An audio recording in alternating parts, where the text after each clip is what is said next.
सोला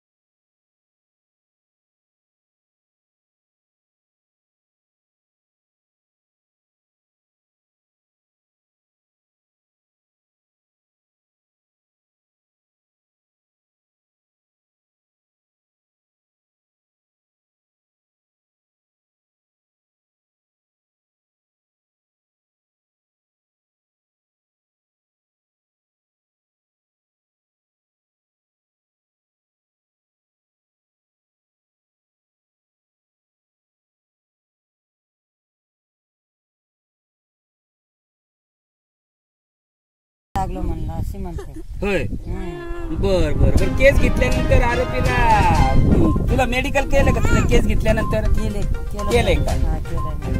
मग म्हणजे केस घेतली, तुझा प्रकार घडला 2 तारखेला तुमचा प्रकार घडला आणि 6 तारखेला तुमची केस घेतली, म्हणजे 4 दिवस उशिरा केस घेतली तुमची, बरोबर आहे का? म्हणले मिटून घ्या, म्हणलं मी मिटून घेतलं नाही साहेब. कोण म्हणले मिटून घ्या? गावातली माणसं म्हणतात मिटून घे म्हणले. कोण तुम्हाला म्हणतात का मिटून घ्या? कोण माणसं म्हणतात? गावातली.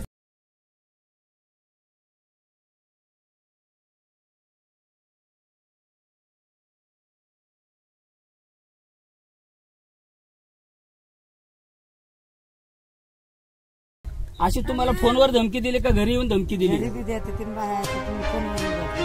घरी धमकी कुणी दिली ते तुम्ही सांगचाल का? सांगेन साहेब. बर बर बर, ठीक आहे ठीक आहे. आता आपण पाहतोय हे जे केडगाव मधील महिला, अत्याचारित महिला आहे, ह्या महिलेवरती अन्याय होऊनही पोलिसांनी अद्याप कुठली कारवाई केली नाही, म्हणून ह्या महिलेला एसपी कार्यालयाकडे दाद मागण्यासाठी जावं लागलं. एसपी कार्यालयाकडे दाद मागितल्यानंतर एसपी कार्यालयाच्या लोकांनी तक्रार दाखल करून घ्या म्हणल्यानंतर ह्यांची तक्रार दाखल करून घेतली. म्हणजे प्रकार घडलेल्या 4 दिवसानंतर तक्रार दाखल करून घेतलेली आहे आणि ह्या महिलेला केस माघारी घेण्यासाठी हिच्यावरती गावातली काय लोक दबाव टाकतात, यांच्यावरती दबाव टाकून यांना केस माघारी घ्या नाही तर तुम्हाला आम्ही राहू देणार नाही अशी धमकीही देतात.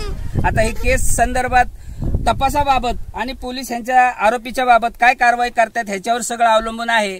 आपण आरोपीच्या बाबत बघू, आता सरळ जाऊन आपण चौकशी करू. पोलीस स्टेशनला आम्ही चौकशी करतो, त्यानंतर आपल्याला खरं काय. द इंडियन न्यूज 24 आवर्स प्रतिनिधी नामदेव गायकवाड.